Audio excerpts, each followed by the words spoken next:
சாய் விசித்ரா. அடுத்த சாய் விசித்ரா நிகழ்ச்சியிலே பங்கு பெறுகின்ற விருந்தினர் நகைச்சுவை நடிகர் ஹாஜா ஷெரீப். பிள்ளையார் பந்து புடிச்சுக்க பந்து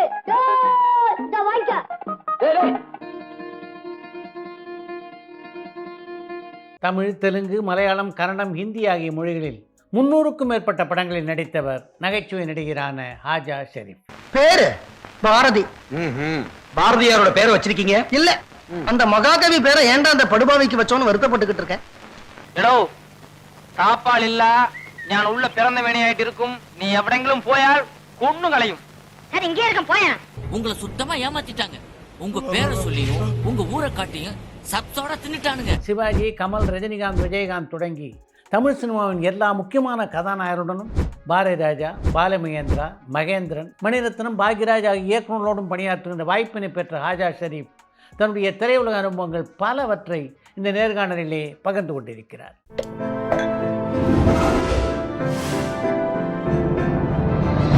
சாய் விசித்ரா. எப்படி சினிமாவுக்கு வந்தீங்க? நாங்கள் இருந்த வீட்டுக்கு எதிரில் ஜூனியர் ஆர்டிஸ்ட் சங்கம், பாரதி ராஜா சார் வந்து டைலாக் சொல்லியா கலை மேலே ஆர்வம் இருந்தது. சிவாஜி ரசிகர். ஓ, ஒரு மாதம் ஷூட்டிங் முடிச்சுட்டு வந்தேன். வந்தவன் டீச்சர் எங்கே போனேன். முதல்ல நடித்த போது எப்படி இருந்தது பாரதி ராஜா டைரக்ஷனில்? நான் சின்ன பையன் தானே. ரங்கராஜன் சார், கே ரங்கராஜன் அவர் தான் டைலாக் சொல்லுவார். புதிய வார்ப்பில் பொறுத்த வரைக்கும் நீங்கள் மட்டும் புதுசு இல்லை, ஹீரோவாக பாக்யராஜ் புதுசு. அவர் இந்த கிளாப் அடித்தோடனே டைலாக் கொஞ்சம் தடுமாறிச்சு. ரதி அக்னிஹோத்ரி எப்படி பழகுவாங்க அந்த ஷூட்டிங்கில் உங்ககிட்ட? அச் அச் அப்படிங்க. தமிழ் தெரியாது.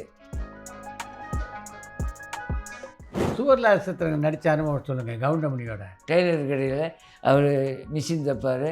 நான் அங்குஸ்தான் பேரிச்சம்பழம் வாங்கி சாப்பிடுவேன். காஜா எடுக்குது. மகாயா உண்மை. ஜெய்சங்கர் எப்படி பழகுவார்? தங்கமான ஆள். அப்புறம் மிமிக்ரி பண்ணுவேன். படகுற நிகழ்ச்சி கிரிக்கெட்டு போடுறாங்கல்ல, ஆமாம், அது சிவாஜி எப்படி போட்டால். உங்களுக்கு அடையாளத்தை தந்த படம்னா அது மாதிரி அந்த எனக்கு நடிக்கிற மாதிரி இல்லை. ஒரு சீனில் ஒரு பொண்ணு மனசை புரியாத இவரெல்லாம் எப்படியோ நாளைக்கு மியூசிக் டைரக்டர் ஆகி கிளிக்க போகிறாருமா. வசந்தினி ஒரு ஐடியா சொல்கிறேன். என்னடா ஒரு மியூசிக் டீம் போடுற மாதிரி ஒரு பாட்டை எழுதி கொடுங்க. எனக்கும் உனக்கு தான் பொருத்தம், இதில் எத்தனை கண்களுக்கு வருத்தம். ஆசான் அது குருநாதர், அது மலையாளத்தில் ஆசான். அவர் பாலக்காடு மாதம். அதே மாதிரி ஒரு கடை வச்சுருப்பேன். பாரதி ராஜா, பாக்யராஜுக்கு அப்புறம் முக்கியமான டைரக்டர் இங்கே நடித்ததுன்னா மகேந்திரன். அந்த சின்ன சின்ன வேஷம் பண்ணும்போது யாரோ சொல்லியிருக்காங்க, இந்த பையன் சுடுப்பாக இருப்பான், நல்லா செய்வான். அப்போ நான் கொஞ்சம் வம்பு பண்ணுவேன். பாலுமகேந்திரா சார் படம் பண்ணேன். ஆமாம், மூடு பண்ணி டென்ஷனாக இருப்பார். இந்த காமெடியெலாம் அவரை எதிர்பார்க்க முடியாது. காமெடி எல்லா நடிகர்களையும் பண்ணிட்டேன். விவேக் அண்ணன் கூட தவிர விஜய் சகோதரன் கூடயும் பண்ணல. ஏன்னா நான் விஜயகாந்த் எப்படி பழகுவார்? எம்ஜிஆருக்கு அப்புறம் ஒரு நல்ல கொடைவேலை இல்லை அவர் தான். ஒரு தடவை பேரரசு டைரக்டரில் அவர் ஒரு படம் பண்ணார். ஆமாம். ரஜினியோட நடித்த அனுபவம் எப்படி இருந்தது? ஜாலியாக இருப்பார். கொஞ்சம் 3 முகம் பண்ணேன். மணிரத்னம் டைரக்ஷனில் கூட ஒரு படம் பண்ணீங்கல்ல, இதய கோயில்.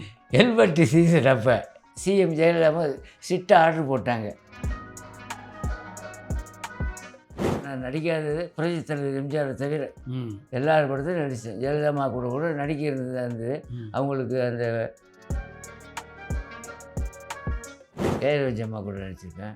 பத்மினி அம்மா கூட நடிச்சிருக்கேன். நீங்கள் தீவிர சிவாஜி ரசிகர். ஆமாம். அதை சொல்லியிருக்கீங்களா அவர்கிட்ட?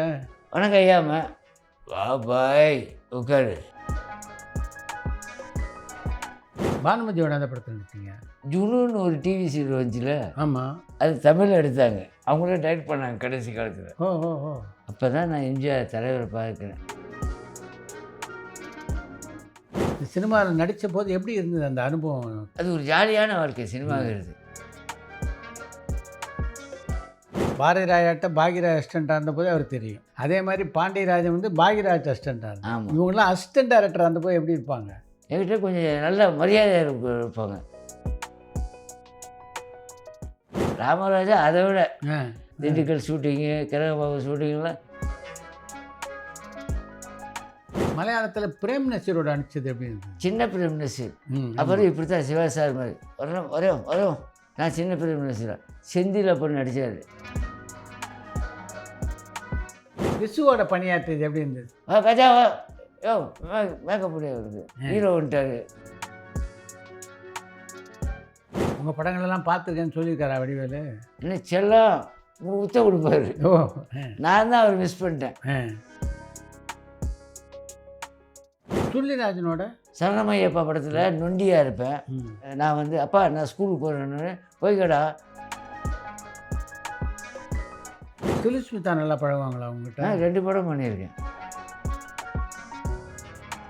கமல்ஹாசனோட நடிச்ச அனுபவத்தை சொல்லுங்கள். தூங்காதே தம்பி தூங்காத பண்ணேன். சத்யராஜோட எத்தனை படம் பண்ணீங்க? 1 தான் பண்ணேன். ஒரே படம். நான் சைக்கிளில் போய் இந்த ஷூட்டிங் சான்ஸ் கிட்ட வரும். அவர் ஜாவா எஸ்டியில் வருவார். சினிமாவில் இருந்தப்போ நீங்கள் ஒன்றும் காதலிக்கலையா? ஹிந்தி படங்கள் பண்ணியிருக்கீங்களா? கட்டிப்பத்தன், சோர் சோர் இது, அதே மாதிரி ஓ சாதி, அந்த இடங்கள் ஹிந்தியில். அனில் கபூர். டீராஜனுடைய டைரக்ஷன்லேயும் நடிச்சிருக்கீங்களா?